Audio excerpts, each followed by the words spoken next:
Hey, welcome guys, Eyes over here. So to start things off, I believe MK11 is at a pretty stable point right now. The game just got a small little hotfix that nerfs Shiva and buffs Shao Kahn, and I believe we are only 2 weeks from E3, so I'm kinda excited to see what the future holds for us. But until then, I believe this is the best time to make my first MK11 tier list. So my tier list will have 4 different tiers, which are the following. Top 5. These are the best characters in the entire game. These characters obviously have their own weaknesses, but they do play the game extremely well. The prominent tier, which I'm absolutely expecting to see in tournament play. The balanced tier, which will feature the vast majority of the roster, and a bit too balanced tier, which only will contain our bottom 3. And these characters are not far from being in the tier above. They just have a couple of utilities that could use some buffs. So I know many of you are only here to hear who's good, who's bad, and a smaller percentage of you are actually here to hear my opinion about these characters. So here's the thing, I'm gonna complete the tier list, I will put every single character in it, and then where I feel it necessary, I will tell a couple of words about the characters themselves. So only the top 5 are ordered. Here we have Fujin, Cetrion, Liu Kang, the Joker, and Jackie Briggs. These are our top 5. Now, in the prominent tier, we have Cabal, Jade, Sub-Zero, Geras, Johnny Cage, Kano, and finally Spawn. These characters are in the prominent tier. In the balanced tier, we have Shang Tsung, Kotal Kahn, Collector, Aaron Black, Scorpion, Robocop, Cassie Cage, Noob Saibot, Nightwolf, Jax, Raiden,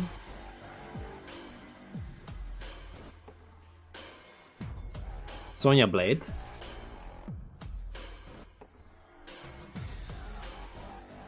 the Terminator, Sindel, Kung Lao, Kitana, Baraka, Shiva, Frost, Dvora, Rain, and Scarlet. Now, as I said, pretty much only the top 5 is ordered by one, you know, but in the balanced tier, if you look at it, a Shang Tsung obviously will be better than a Scarlet, and you know, these characters can change places if you really want to, but I believe this is a good order for them. Obviously some of them beat others that are a bit lower on the tier list or a bit higher, but still I believe this is a good order for them. Now we only have our bottom 3 left, which are the following: Shao Kahn, Melina, and Rambo. Okay, so here you go, this is the tier list, and now we can have a little talk about them. So the top 5. I believe Fujin currently is the best character in the entire game, And that's because Fujin really sends his regards from the neutral. I mean, he has the longest reaching normals in the game that can hit you basically anywhere on the screen, granting him a combo.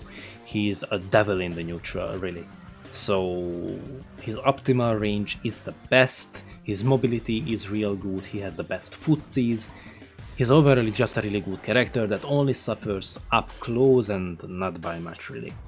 Now Cetrion, pretty much the same reason as Fujin.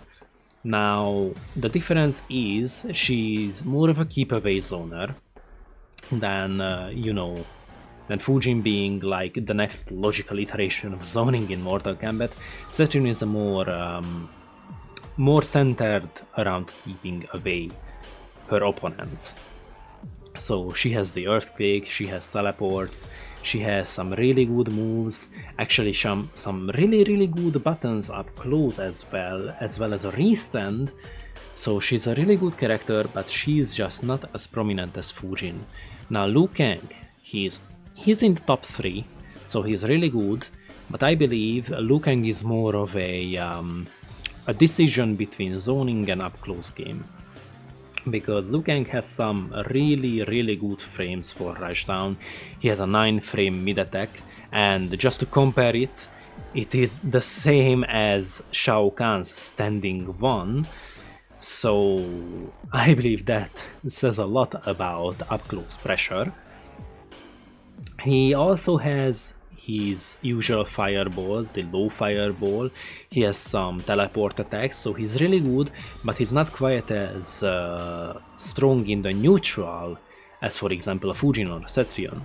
And that is basically why he is in the top 3. Now Joker is top 4, because he actually doesn't have that problem. He has some really good range, he has some really good buttons up close and some really good zoning, but his overall is simply just not as good as the top 3. And Jackie.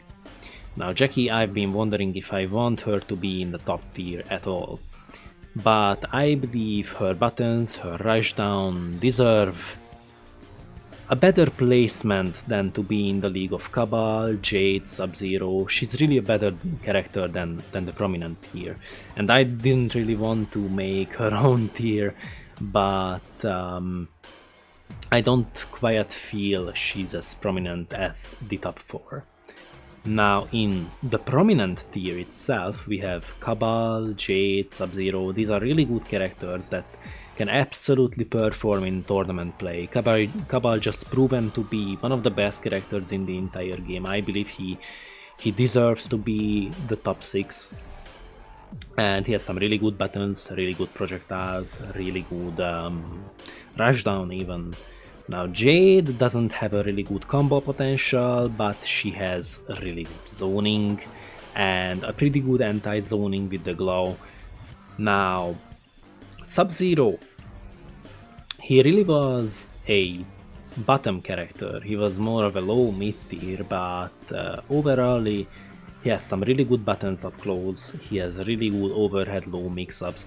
He is not really a monster in the neutral, but he has his tools.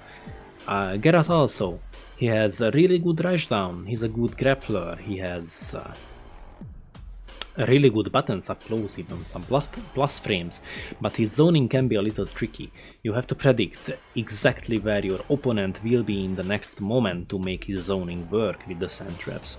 Now Johnny Cage doesn't have that problem, but he doesn't have quite as good buttons up close either. And I believe he's simply just not as strong as Geras or Sub-Zero. Kano, pretty much the same. He has some really good rushdown, he can be a real threat in the corner, he has really good projectiles, really good ways to close the distance, but he's just not as good as the characters above. Now Spawn. Spawn is an interesting character. He is well-rounded, but he is mostly here for his range, combo potential and damage. When a Spawn gets to hit you, he really can make it hurt. Now, about the balance tier. I don't want to talk about every single character in this tier, only a couple of them, because well, it's obviously time and I I don't play all of these characters, but I am pretty sure they belong in this tier. So what deserves a bit of explanation is, I believe, RoboCop. I believe he's not quite a bottom tier as many said before. I did believe the tier lists in the past featuring him at the bottom tier because I simply did not play the character, but RoboCop really proven to be an excellent zoner in this game. He has really good ways to keep you at a distance, and he can really mess you up if you don't have any anti-zoning. Like really, even a Fujin or a Cetrion can suffer against RoboCop if the opponent is a really good RoboCop player. He has some really good tools for that. Now, obviously, we have Shiva in this tier because really she just lost her best utility, the Dragon Drop, the Stomp, which got nerfed maybe a bit too much, but overall Shiva players do deserve to lose the Dragon Drop. Not entirely, of course. It's still usable, but it is a lot easier to play around, and it's mostly punishing for the Shiva player. Now, we also have Rain here, which I have seen a bit higher up the tier lists. I don't think he deserves those placements. I mean, yes, he's probably the fastest character in the entire game, but that doesn't really add up and make for the low combo potential and the low damage. If he has the Weather Ball equipped, he can really do some 30-35% combos with 2 bars. That's not too bad actually. I mean, Fujin does similar damage, but Fujin is an overally better character than Rain, I believe. Now, Rain only keeps himself safe with his combo strings if he finishes them, and he really has to know what he's doing because his combo extending tools, his special moves are really unsafe on block, like -16, -20 for the Weather Ball and the Geyser Kick, and the Geyser Kick barely does any damage. He has some really bad issues in this game, and I believe he could use some buffs, similar to Scarlet with the many flawless block gaps.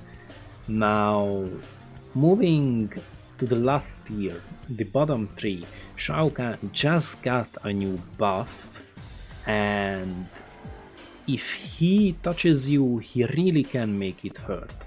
Like, he has some pure 40-50% combos now, the damage just never stops, and he has really good armor breaking moves also, but he's just way too slow up close. He has a 9 frame standing 1, which really punishes nothing really. He has his forward 2, which is a high attack that's around 20 frames of startup. He's overall just a bad character in my opinion. I mean, there is no unviable character in MK11, but he really suffers from some really bad issues. Now with the buffs, some say that he's around mid tier. I don't really believe that's true. A Shao Kahn player really can surprise you with how good they tend to be, especially nowadays. But I believe the character itself doesn't deserve to be in any tier above. Melina, well, Melina.